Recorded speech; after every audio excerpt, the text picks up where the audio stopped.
Welcome everyone to another week of the Bible Boys. My name is Pip. If the church will not evangelize, it will fossilize. And that was James spouting some real truth. Have you got anything else for us, James? I'm not where I'm meant to be, but thank God I'm not where I used to be. Now, if I'm not mistaken, that was Michael Jordan who said that. Am I? Just do it! Yes, we are on about the Bible, so we'll be chatting about what we've been reading in the Bible lately. We've also got some questions that have come in, which we're looking forward to answering later. But James, it's lockdown. We're in lockdown. It's going to be another 4 weeks of lockdown. I thought we'd maybe start off this week chatting. Has anything, crossed your mind about lockdown recently? What have you been up to in lockdown? Anything you want to share? Any lockdown wisdom? If you won't name it, you won't claim it. Thank you, Oprah. All right, I'll stop now. I love it. Thank you. Sorry, what was your question again? Hi, everyone. Okay. It's James here. I'm asking you for your lockdown wisdom, but Yes. really, what I want to see is if you've experienced any of the same awkwardness that I have experienced with masks in particular. Now, I know it's a touchy subject, but let me explain. All right, I was walking down the street the other day with the mask on. I was walking down the river, actually, Parramatta River. And I have this thing when I have my mask on when I'm walking. Well, it used to be when I was walking without a mask, I'd see someone coming up to me with a mask, and I'd quickly put my mask on because I didn't want them to feel bad that I wasn't wearing a mask. So I would love my neighbor and put my mask on. Nowadays, I'll be wearing a mask and I'll see someone walking who's not wearing a mask, and so I feel like I've got to quickly take it off. Just so you're not making them feel awkward. So I'm not making them feel bad, or maybe they're an anti-masker, and so I don't want to be beaten up, and so I take it. How would you weigh in on this this mask etiquette? Do you stand your ground? I was at Woolies the other day, and there were these two men who were walking by who didn't have masks on, and I went, maybe they have an exemption. Maybe they have a respiratory issue that causes them to not be able to wear the mask. I don't know. But I tell you what, I'm not walking near them. So I went into the other aisle. Now, granted, I was also on my third lap of Woolies because I couldn't find what I was looking to find. And so I had a good reason to keep moving on. But who knows what would have happened, Pip, if I had stayed around? Who knows? It's the new normal. That's the world we live in. The new normal. That's right. That's right. Let's get into some Bible, shall we? Let's do it, because we are the Bible Boys. We are the Bible Boys, and we would be remiss if we didn't get into at least a little Bible today. Just a little James, bit. Do you want to share what have you been reading in the Bible lately? Yeah, sure thing. By the way, it's a good line, isn't it? If the church will not evangelize, it will fossilize. That's a good... who said that? Was that the guy from Jurassic Park 1? What, you're talking about Jeff Goldblum's character? Yeah, it sounds like life finds a way. Life finds a way. That's a good gospel line. Yes. But no, it was from... I actually don't remember where it comes from originally, but the first time I heard it was from a guy named Greg Laurie. He was being interviewed about something, and I don't really remember what he was being interviewed about, but that line stuck with me because I thought, wow, it's just such a catchy line. You know what I mean? Like where you go, the one line is stick with you, even though you don't remember the substance of what the conversation was about. Now that's the guy from House, right? Oh, no, that's Hugh Laurie, my friend. Hugh Laurie, yes. Hugh Laurie, not Greg Laurie. No, that's it. Gotcha. All right, so I've continued reading through the Minor Prophets, and so this Sunday I'll be preaching on Joel. I'm really looking forward to being able to share from Joel and to preach from Joel. But I wanted to go to Micah today. Okay. And so this is like part 3 of James reading through the Minor Prophets and noticing things that have come up. So if you remember a few weeks ago, I put forward that there's this understanding that the 12 minor prophets sort of have an arc, and that they're connected and they're quite deliberately situated in a particular way. It's really interesting. So right before Micah is the book of Jonah, and in Jonah, the people of Nineveh in Assyria are called to repent, and we get the king repenting as well. Now, in Micah, which is the book after Jonah, a lot of the themes that we've seen throughout the prophets come up again. Judgment, national cataclysmic destruction coming, hope of restoration, the importance of the surrounding nations. But what I notice is that Micah comes with a new angle, a new theme in particular that takes the forefront. It's not that it wasn't there in the previous books, it's just that now it actually is pretty fundamental to the message of the book. And the theme is that of leadership. It's that of leadership. So, if you come with me to Micah chapter 3, you'll see that here in Micah chapter 3, God is speaking through Micah about what the great sins of the people are. And so let me read a bit from Micah chapter 3. From verse 1, "Then I said, listen, you leaders of Jacob, you rulers of Israel, should you not embrace justice, you who hate good and love evil, who tear the skin from my people and the flesh from their bones, who eat my people's flesh, strip off their skin and break their bones in pieces, who chop them up like meat for the pan, like flesh for the pot. Then they will cry out to the Lord, but he will not answer them. At that time he will hide his face from them because of the evil they have done. This is what the Lord says, as for the prophets who lead my people astray, they proclaim peace if they have something to eat, but prepare to wage war against anyone who refuses to feed them." Skip on down a bit to verse 9. "Hear this, you leaders of Jacob, you rulers of Israel, who despise justice and distort all that is right, who build Zion with bloodshed and Jerusalem with wickedness. Her leaders judge for a bribe, her priests teach for a price, and her prophets tell fortunes for money. Yet they look for the Lord's support and say, 'Is not the Lord among us?' No disaster will come upon us. Therefore, because of you, Zion will be plowed like a field, Jerusalem will become a heap of rubble, the Temple Hill a mound overgrown with thickets." It's quite remarkable. A number of these judgments or lists of what Israel and what God's people have done wrong, we've seen already throughout the previous books. Hosea, Amos, Joel, Obadiah, Jonah. Now we're here in Micah. But the particular flavor that these accusations from God come in, is targeted against the leaders of the people of God. You get the kings who are condemned. You get the prophets who are condemned. You even get a bit of the priests who are condemned. And so there's a very strong link in Micah that we start seeing where the people's judgment is linked to the leader's failure. Which actually helps us then understand where the restoration promises of Micah come in. Because the restoration promises of Micah are to do with a new leader who will come. A good leader. In fact, a good king. So you see this in a few places, like chapter 4, verse 6. Notice how it says, "In that day, declares the Lord, I will gather the lame, I will assemble the exiles, and those I have brought to grief. I will make the lame my remnant, those driven away a strong nation. The Lord will rule over them in Mount Zion from that day and forever.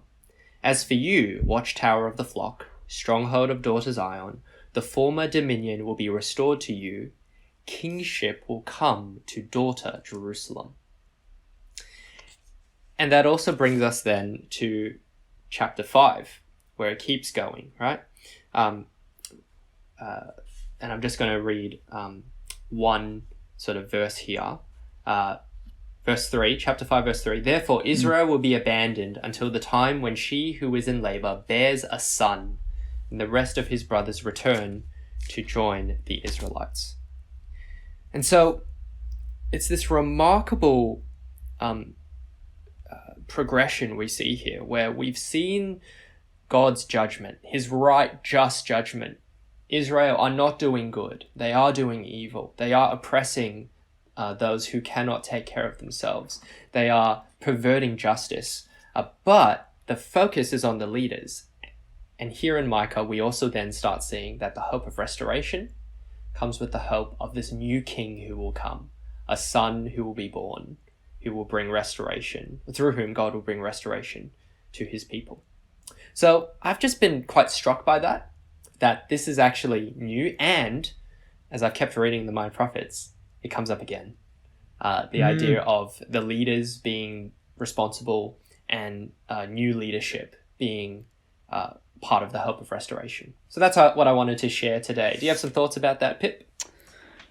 Yeah, well, I guess, I mean, obviously you have a teaching, like a pretty formal teaching role at church, and I wonder, like, when you read these like denunciations of prophets and people in place of authority, it means that, like, you know, it speaks to anyone who has any kind of position of authority, and it is like a warning about faithfulness, and I guess like it's an encouragement of God's faithfulness. I mean, what is it about having power or authority that makes people kind of corrupt over time, and why does he choose kings and prophets to speak about?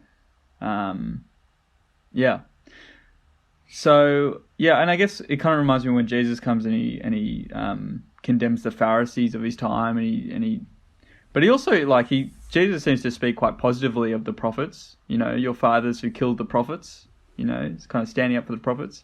So I don't know. I'm just trying to we get a bit of a mix of I guess good and bad judgments on the prophets, both in the Old Testament and the New. Which I think is pretty interesting. Yeah, for sure. I also, like, you know, when you read this chapter 5 about the one who will come, who will shepherd his flock in the strength of the Lord, in the majesty of the name of the Lord his God. I wonder if like for people hearing those prophecies, did they think that is the Messiah? Do you know what I mean? Yeah, it's a good question. Whether, you know, using the language of one will come and shepherd, and kind of other messages, like, is there particular Messiah language to do with, like, kingship that's reserved for the Messiah? Like, this other language of someone will come and will shepherd. Would they have seen that all? Like, we often read verses like that and we think, oh, that's Jesus, the good shepherd. But did they think, you know, did they kind of heap all the prophecies together and think, okay, these are all various descriptions of the Messiah to come? Yeah, it's a really good question. Sorry, I cut you off. Were you going to keep? No, that's it. Yeah. That? In the context of Micah, at least, verse 1 of chapter 1 tells us that this word of the Lord comes to Micah during the reign of Jotham and Hezekiah. And it's interesting because what happens is Hezekiah, who in 2 Kings is called, like, the greatest king that Israel ever had, has a dramatic fall towards the end of his life. And then his son is the worst king that Israel ever had, Manasseh, who's complete. Yeah, it's really striking that in the book of 2 Kings, it seems like the sins of Manasseh are really what seal the deal for God's people. But then after Manasseh, there ends up coming a king named Josiah. And Josiah seems to be like a good king, a reformer, one who brings hope. And so I think that's an example of where, with Old Testament prophecy, it's not just one-to-one. It's not like you've got the promise and then you've got the one fulfillment. There seem to be partial fulfillments, or different semblances of fulfillment, but they're not the full deal. And so I think not that I speak as an expert on this, I think it makes a lot of sense to see that, well, for Old Testament people, for people who then did experience the exile and still had these scriptures when they came back, they would have gone, wait, where are these promises? Where is this king? Where is this ruler, this one who will have this restored kingship that God had promised? And thus, sort of this future outlook to Messiah. So I think you're right in that we can't just go, oh yeah, like we just make a beeline straight to Jesus.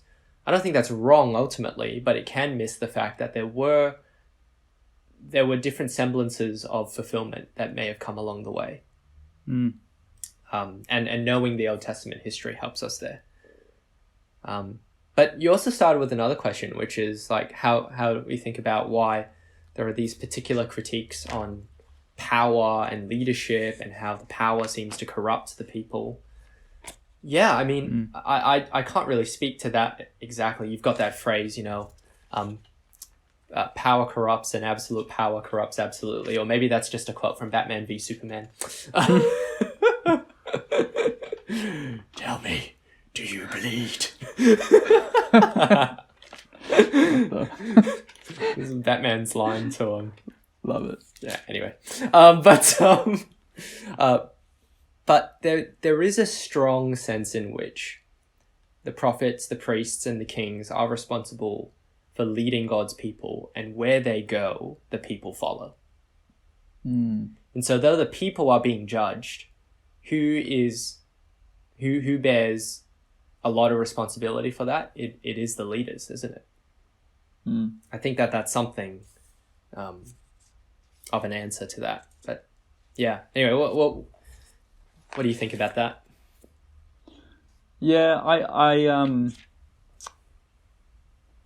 just think it's interesting that, like, often when we talk about the Old Testament, we speak in such broad terms. Israel sinned, people are sinful, whereas, in a short description like that, you don't get the nuance of the prophets who go through different categories of people and say rulers and prophets and kings and priests, and really pinpointing those pillars of society and where they're the pillars of society, and so if they break, that is not good for society. But it's interesting that they point them out in particular. So, well, it sort of relates to what Jesus does, right? Because just a flat reading of that says everyone's equally culpable or equally responsible. But you think about what Jesus does when he comes along to the people, he particularly speaks against the scribes and the Pharisees, because they had a responsibility to lead God's people into the truth, and they didn't. The result is that God's people in the land of Israel were like sheep without a shepherd. Now, does that mean that then the people in their sin, they're completely innocent? No, but he reserves his strongest critiques for the leaders who had a responsibility to lead them into the truth of God and who didn't. There is this difference in responsibility, isn't there? Yeah. So I think you're right. Yeah, just agreeing with what you're saying about how we can have a very flat reading or a flat way of talking about responsibility. Yeah, and it's interesting. Because I'm reading Exodus at the moment. It's interesting to think like God made these promises to Abraham: land, family, blessing to the nations. Once they get in the promised land, and once there are a lot of, Israelites, and it is a nation, it's kind of like, what's next? And why isn't this working? Why isn't this utopia like it's supposed to be? And so then, it seems like the prophecies that you get aren't about going going to the promised land or becoming a great nation. It becomes about moral reform and like, you know, what's wrong with us, and someone's going to come and fix it. And we not only will we be in the land, but we'll actually rest secure and we'll be safe, even amongst our enemies. So I guess for Israel, it's interesting, you know, people are kind of focused on what's next in life, or what's next for our people. And so I guess like it's interesting just to hear your reflections on the minor prophets. It's such a contrast to their concerns in Genesis and Exodus. You know? Yeah.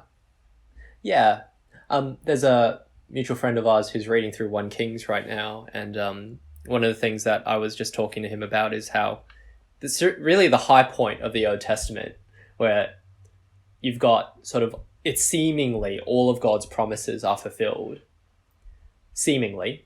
It's sort of like at 1 Kings 10, where you've got Solomon has built the temple, consecrated the temple. There is rest from all of the enemies. The nations are literally coming to Israel, and they're being blessed by God's people. Like, it doesn't get any better. 1 Kings 10, and then immediately 1 Kings 11, everything goes downhill from there. Like, I think in terms of the story of the Bible, you sort of see everything sort of going up to 1 Kings 10, and then down to the exile, and they sort of just stay there. So I think that there is sort of a crossing point, I think, in the story from 1 Kings 10 and then 1 Kings 11, where by the end of 1 Kings 10, it seems like all of the promises have been fulfilled. Now, we know only partially because they're ultimately fulfilled in Jesus, but in the story, they're all fulfilled up to that point. They've got the land, they've got the blessing, they've got the kingdom, they're being a blessing to the nations. Through Abraham's family now, the nations are being blessed. So yeah, there's definitely a different tenor. Well, you're reading Exodus, I'm reading the Minor Prophets, so... Yeah. Anyway, just really appreciating this time in the Minor Prophets to see the color. Like, it's just enriching my understanding of the Bible and making me so much more aware of all the complexities of what Jesus has actually achieved for us. Not to say that those things that we know are bad or deficient or not even true. No, absolutely not. Like those things that you may have learnt, from the age of 1, Jesus loves me, Jesus died for me, I can live with him forever. Absolutely true. And we're going deeper and deeper and deeper into that. Yeah. So I'm loving it. That's great. What about you, Mr. Witheridge? What have you been... Exodus you've been reading, or would you like to share from somewhere else? I'll share from Exodus. So, last week I talked about Joseph's bones and kind of traced them through, different mentions. This week, I don't know if we've talked about this on the Bible Boys before, but I think maybe you brought this up before. But when God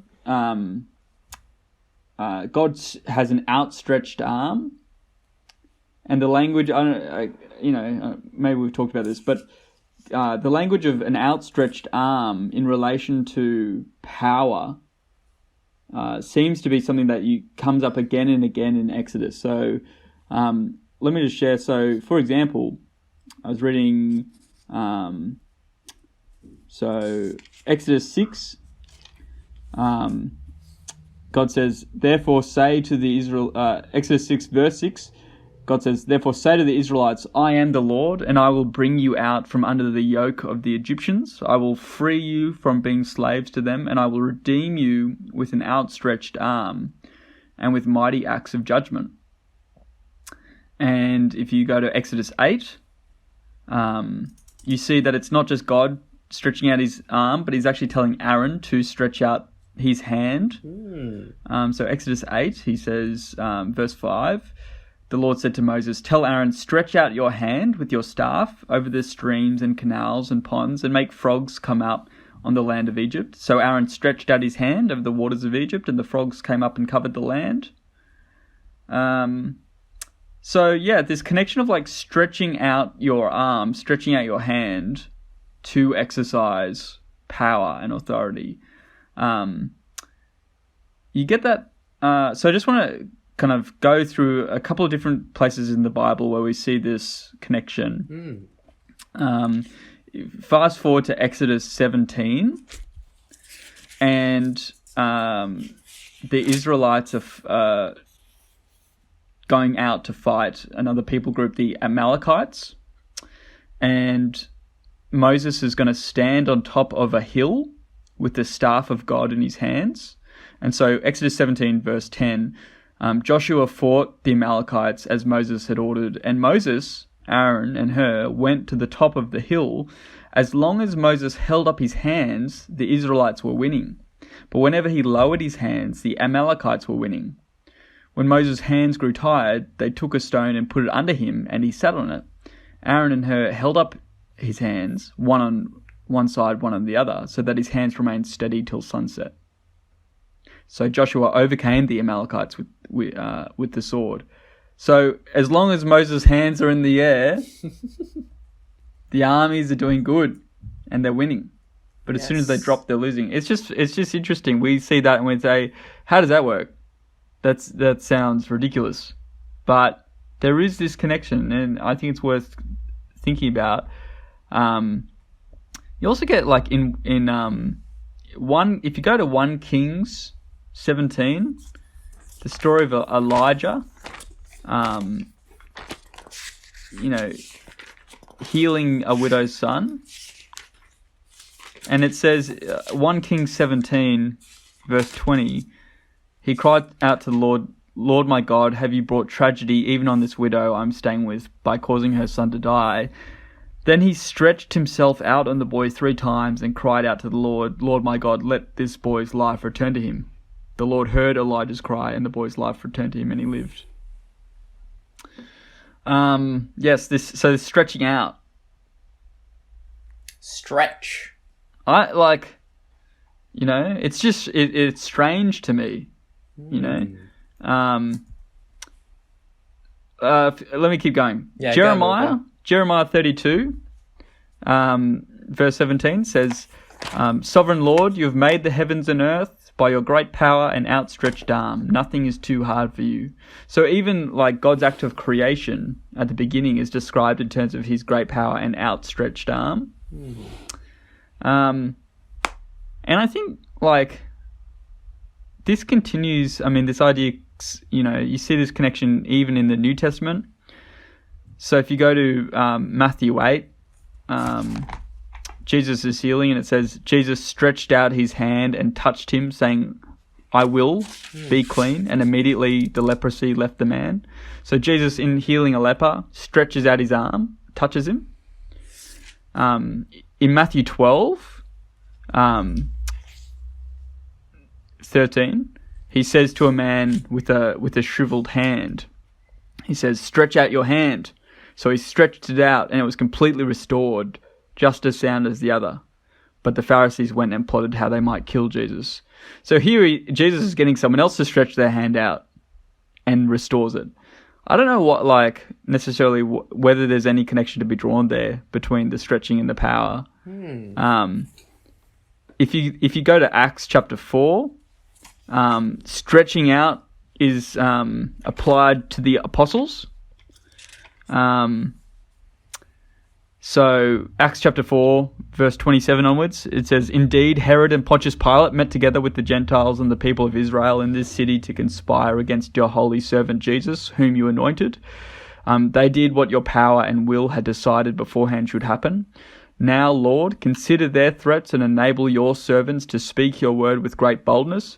Stretch out your hand to heal and perform signs and wonders through the name of your holy servant Jesus. And after they prayed, the place where they were meeting was shaken, and they were all filled with the Holy Spirit and spoke the word of God boldly.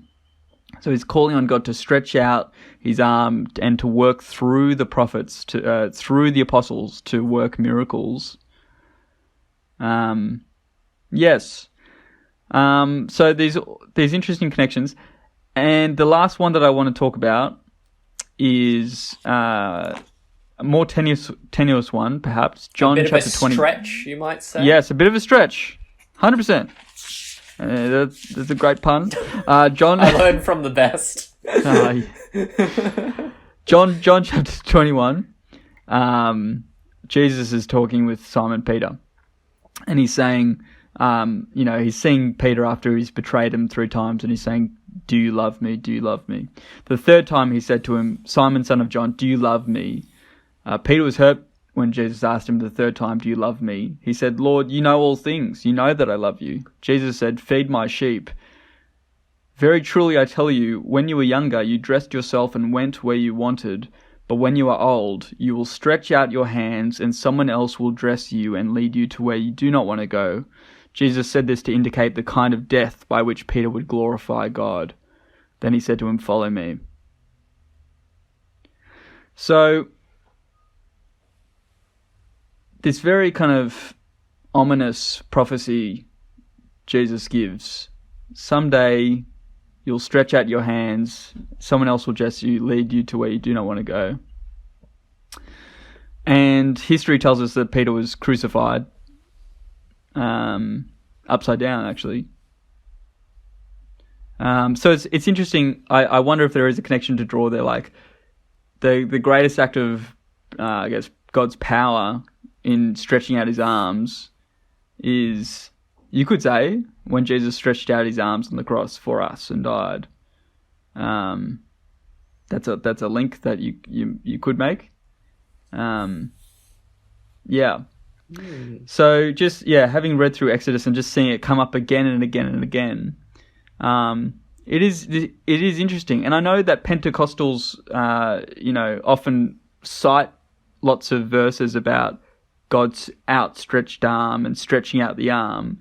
I think that provides some of the kind of theological backing for the idea of people should be raising their hands and stretching out their arms, putting their hands in the air as they worship.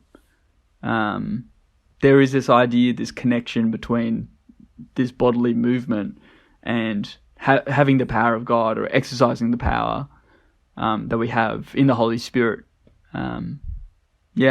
So less of a assertion, more of just a series of questions I've thrown out about what do we do with this stretching out the arm business throughout the whole Bible. It's fascinating. Do you have any thoughts? I think that the idea of stretching, it's I really like how you've sort of tried to show us where it comes up throughout the Bible. I wonder if some of them are different. So the idea of an outstretched arm, I think, was in a lot of those things that you were sharing. The one about Elijah stretching himself out over the dead boy and then he's raised to life. And even the healing of people's hands to be stretched out. I think, I wonder if that might be, like, it's a different theme that's going on then. Because the idea of stretching is this idea of extension, this idea of having influence beyond yourself, which is why if you think about ancient Near East or even like Egyptian pictures of gods, like their arms are always out. It's this idea of power, this idea of ruling, of directing, of hey, we're back to leaders. Full circle. That's right. And so maybe you could say something like, the fact that the shriveled hand is then stretched out is that its power is restored. You could say something like that. I think there is something here about speaking about, God's power. God has influence and power that extends beyond himself. That's quite profound. Yeah. Hey, Pip, you've just got a bit of scratching on the microphone, I think. On mine? Yeah. Oh, I'm listening to scratching. Oh, okay. It could be my... your hoodie anyway, all good. Is that better? Yeah, that's great. That's great. Maybe it's my full-on beard that I've developed during lockdown. That's right, which people who aren't watching the video will not be able to see. That's right. That's it. And they'll watch the video and be sorely disappointed.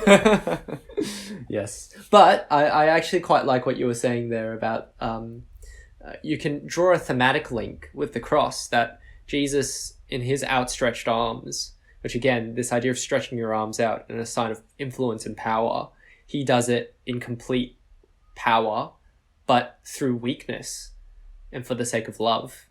So I think you could make that quite descriptive and poetic by saying, in Jesus we see that the greatest act of power and influence is that which is self-sacrificial love. Yeah. Anyway, yeah, it's good stuff. Did you have more thoughts on that, the stretching idea? No, I think your reflections are right. I think, linguistically, I want to make the connection for power, for emphasis and for power, and particularly to kind of lift up Jesus' work on the cross. But yes, perhaps more of a rhetorical device than an actual intended link that the original authors wanted us to see. But but it is interesting just to think. I mean, obviously, it's human language applied to God, right? It's this it's this way of understanding God's power. And you're right, it is this like language of authority. God's exercising his power. And so I guess in that Acts example, what the apostles are doing, they're calling on God to exercise his power through them in performing wondrous signs. Yeah. Yes, indeed. There you go. Man, the Bible's so good, isn't it? It's just so rich, so filled with God's wisdom and truth. Yeah. I really want to go back and try to follow this theme of outstretched arm again. So thanks for sharing that with me. Yeah, thank you.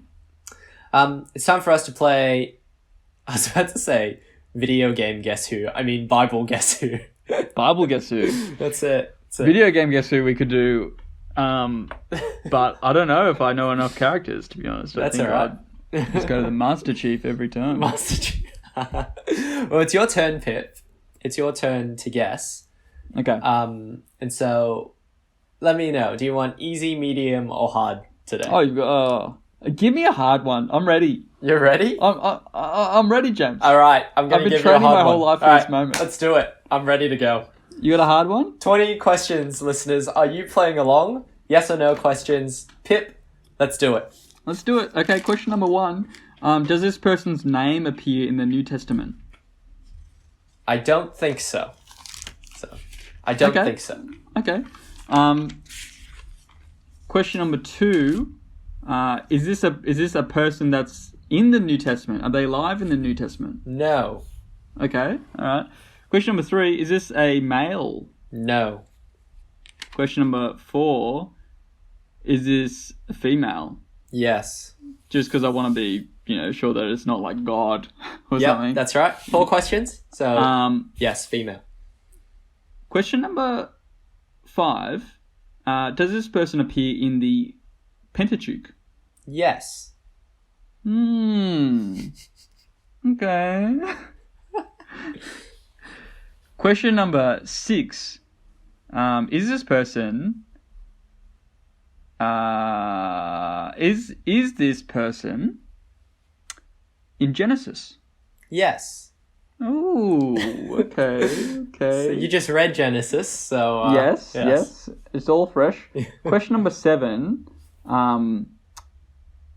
Does this person experience abuse?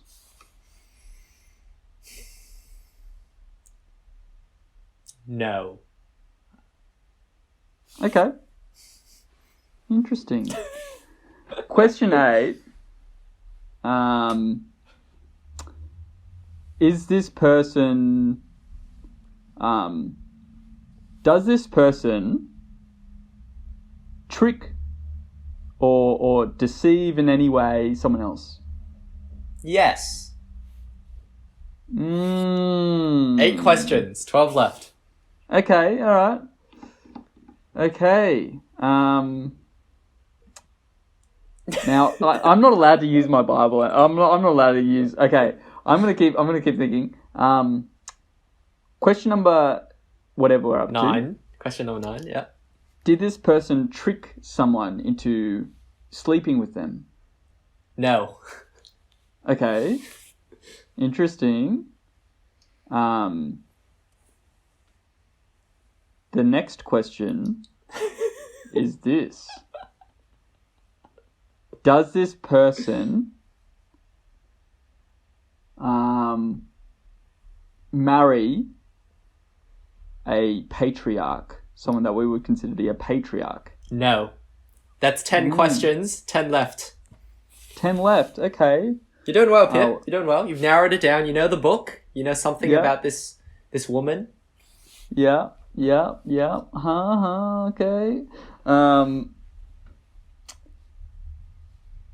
Is this person a daughter of someone that we would consider to be a patriarch? No. Is this person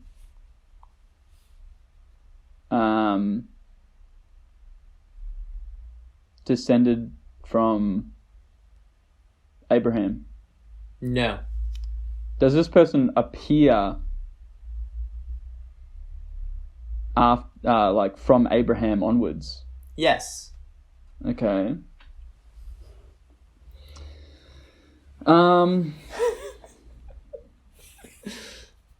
Who is... Okay, I'm just gonna... Don't answer this. Who is Dinah again? I'm trying to remember who Dinah is in the Bible.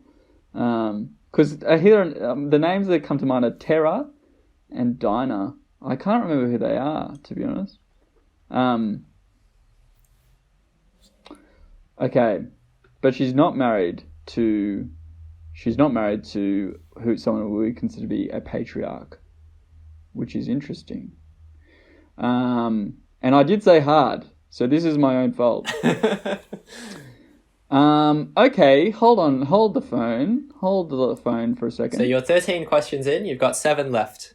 Does this person give birth to someone? I mean...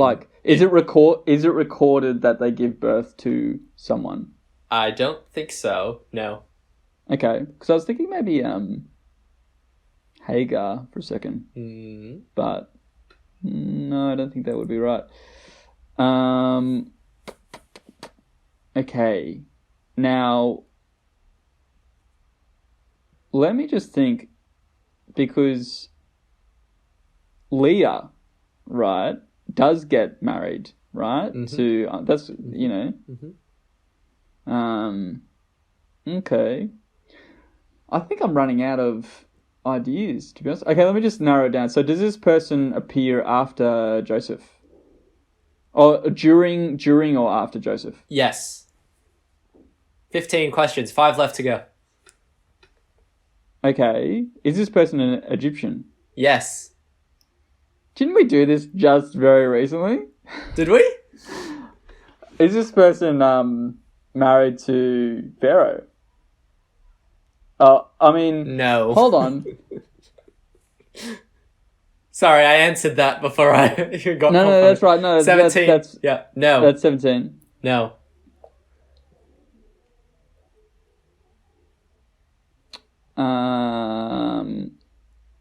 Okay, I did say hard, so it wouldn't be Potiphar, because we did Potiphar recently.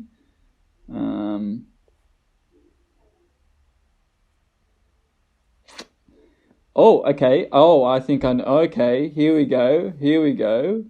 No, that's Exodus. I was thinking the lady that took Moses from the Nile. Okay, so this person is an Egyptian, is a woman.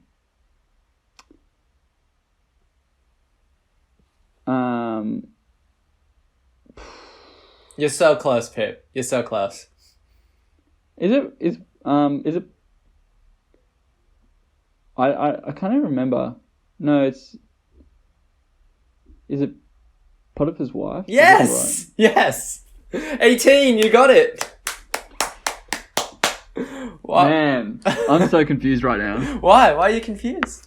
So Potiphar? Who is Potiphar? Potiphar is an Egyptian official. I think he was prime minister or something, or Right. something like that. Yeah. For some reason, in my head, it was Pharaoh's wife Was Potiphar. was Potiphar. No, But it's yeah. Potiphar's wife, Yes. different from Pharaoh. That's it. Ah, There okay. You got okay. it. You got there in the end. Good job. Woo! Yeah, good job, Pip. Good job. And I don't think we've done that recently, so Okay. yeah, all good. Hectic. All right. Well, Pip, we have 2 questions that have been voice memoed into us. So That's very exciting. And let me just say, love the voice memo. Love the use of technology. Send us in all your questions, people. We love to answer them. and they can send them at the Bible Boys With a Z. at gmail.com. gmail.com. That's it. All right. I'm going to play both of them. Okay. So just hang on, folks. We're going to insert this into the recording and then we'll be back to answer. James, I have a question. How does everything in the Bible point to Jesus? What does blueberries look like? Wow. Those are really good questions, right, Pip? Excellent question. So the first question was, how does everything in the Bible point to Jesus, if I remember correctly? And the second question, what was the second question, James? What does Jesus look like? Ah, interesting. Interesting. Okay, well, how does the whole Bible point to Jesus? Let's tackle that question first. Let's do that. That's an excellent question.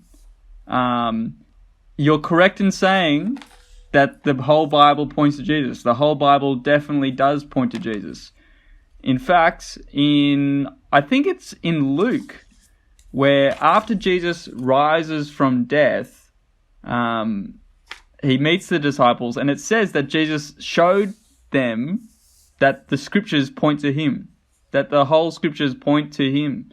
And so it's true that the Old Testament points forward to Jesus, and everything in the New Testament points backwards to Jesus. And so in the Old Testament, what we see is God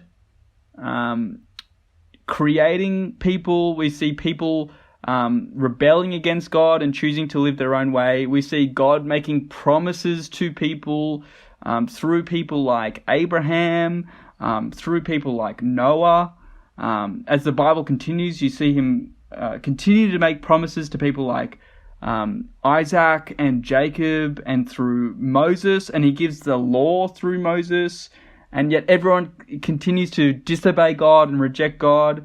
But these promises that God gave to Abraham about a great land and a big family and blessing,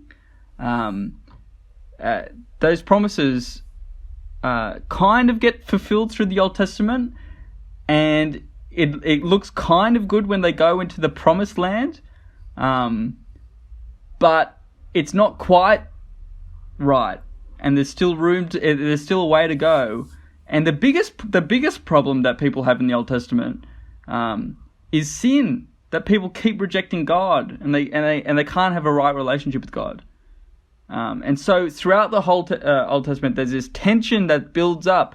Why can't people get this right relationship with God? What's going wrong?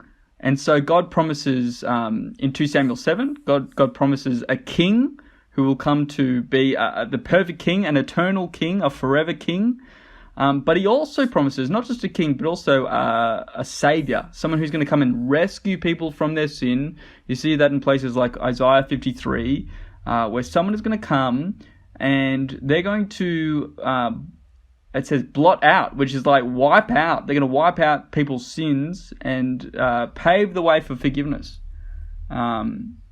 So that's a very quick rundown of some of the stuff in the Old Testament that we see. That kind of gives you the indication. Actually, as you read through the Old Testament, you read through these stories of Noah and the flood, of Joseph and his colorful coat, and you get all these stories. Whenever you read them, it's right to be thinking, how does this point forward to Jesus? How is God going to fulfill this in Jesus? Yeah. James, what would you add? Thanks, Pip. I think that's a really, really helpful answer there. And Sion, thanks for the question. I think what I'd add to it is when you see these heroes who are trying to help save God's people, none of them saves them forever. You see all these heroes like Abraham and David and Moses. You hear about these heroes and they try to save God's people, but they don't save them forever. They're not the big hero that brings a lasting victory. And so imagine if you were watching a movie. Let's say you were watching a movie like Iron Man, right? Who's the hero of that story? It's Iron Man. And so there might be other people in the movie that, there's always other people in a movie and they're doing things and they're good people, but they're not the big hero of the big story. The big hero of the big story is Iron Man. And in the Bible, you've got these other heroes. The big hero who brings victory forever is Jesus. And the second thing is sort of what Pip was talking about as well, where you've got all these promises. They just don't see where the promises are fulfilled. Where are they fulfilled? They go, okay, there's going to be a great king who's going to rule forever. Well, none of the kings in the Old Testament rule forever. Jesus is that king who will rule forever. They're looking for a leader who's actually going to save God's people from their sin. None of the Old Testament leaders save God's people from their sin forever. Jesus is the one who saves people from their sin forever. So I think those are the two ways you could see the whole Bible being about Jesus. One is Jesus is the real hero of the whole story. And second of all, Jesus is the one who fulfills the promises that we see in the story as well. And what's super interesting is Jesus is the big hero, but it's not like he comes and he just smashes everything and it's not like he like Iron Man in some crazy suit saves the world because he's, got the latest gadgets or whatever. Jesus comes as a baby into the world. And you think, how can a baby save the world? How can someone so weak save the world? And yet Jesus comes, God in the flesh. God becomes Jesus and through humility, through loving others, through serving others, ultimately by dying on a cross for people's sins, that's how he wins the day. That's how he conquers our greatest enemies and secures our greatest victory, is by suffering for us, which might sound strange, but it's actually this beautiful way of God showing how much he loves us. He loves us so much more than we can possibly fathom. He loves us so deeply, even though he knows our hearts, and he knows how much we haven't loved him in our lives. He still chooses to love us and to save us. That's a very long answer for Sion, but Sion, we hope that we've helped you a bit in thinking about that. And then there was another question from Tomo, which was about, well, what does Jesus look like? And Pip, it's a bit hard to answer this question, isn't it? Because we don't get pictures in the Bible, and we don't really get too much of a description of Jesus's face. Yes. Now, you can go onto Google and Google what does Jesus look like, and you get a whole bunch of pictures, but what you'll notice is that all the pictures are very different. You get some, Jesus is blonde and he's tall and muscly, some where he's got short brown hair and kind of a round face, and some where he's got blue eyes, some where he's got brown eyes. Some places say that Jesus it was only 5 foot, and so it was quite short. So, you can Google it, but Google will give you a lot of different answers. So how do we find out the truth, James? Well, I think part of we know some things, right? We know that Jesus was a Jewish man. We know that he was a baby at one point, so he looked like a baby. We know that he was 12 years old at some point, so he looked like a 12-year-old. We know that he was 30-something years old, so he looked like an adult man. We know that he wasn't particularly handsome, maybe. So Isaiah 53 says something about how his face wasn't something like... Actually, you know what? Let me get the passage out so I can get it right. But those are some things that we know about what he looked like. I'm just trying to open up to Isaiah 53 right now. Nothing in his appearance that we should esteem him. Yes. Something like that. That's right. So Isaiah 53 verse 2, he had no beauty or majesty to attract us to him, nothing in his appearance that we should desire him. So maybe he wasn't the most handsome man, and yet this is the most important man who ever lived. This man who, as Pip was saying before, lived and died and rose from the dead and loves us and saves us. So we don't really know exactly what he looked like, but we know that he was a Jewish man and he wasn't the most handsome man in the world. There you go. Hope that's been helpful for you, Tomo. Thanks for the questions. All right. James, just on a side note, do you think if we took our two faces and made an aggregate of them both, that you'd get somewhere close to what we're trying to describe? Well, first of all, in terms of the having no beauty, yes. But if we're talking about, being a Jewish man, no. Okay. What do you get? Anglo face and Chinese face put together, I don't think gets you Jewish face. Okay. All right. Okay. Fair enough. But you know what I'll do, Pip? I will smash our faces together. Nice. And I'll post it on the Bible Boys Instagram. Do it, bro. Yeah. An aggregate. Is this what Jesus looked like? Love it. Listeners, you can always email us at thebibleboys@gmail.com. You can send us any questions or comments. Pip, we've gone for a while now. Why don't we just finish off with maybe just one thing that you're doing this next week that you'd like to share. So what's one thing you're doing this next week? This next week in lockdown, I am going to be one thing that's on my mind is I'm going to be filming a sermon next week, which I'm going to use for Penrith Church on Ephesians 2, 1-10. And I've just been thinking about it. It's such a great passage. Because of his great love for us, God has made us alive in Christ. And that's, beautiful, powerful, awesome. So looking forward to speaking about that. Nice. I'm looking forward to it. What about you, James? What am I doing? I'm preaching on Sunday in the book of Joel. So really, really looking forward to that. In this next week, I'm also trying to make some decisions about student ministry and what that will look like next year. So for those who don't know, the plan will be that Viv and I will study full-time at theological college. And with that, you're recommended to do student ministry placements in different churches. So Viv and I are sort of chatting with some people, trying to make decisions about what that will look like. Nice. Yeah. And we're watching Spectacular Spider-Man right now, which is the second best incarnation of Spider-Man, I would say, apart from the comic books. Number one being the PlayStation 4 game, Marvel Spider-Man. Now, isn't it The Amazing Spider-Man? He is the Amazing Spider-Man, but the name of the TV show is Spectacular Spider-Man. What's the Incredible one? The Incredible Hulk? Yes, that's right. Yes. Were you lining up a joke there, Pip? No, that's it. Good stuff. All right, well, I'll sign us out for this week. Thanks everyone for listening to another week of the Bible Boys. Remember, you can share us with your friends or family. It's always good to have some light content as well as some deep Bible content. We hope that you'll join us next week for another week of the Bible Boys. See ya.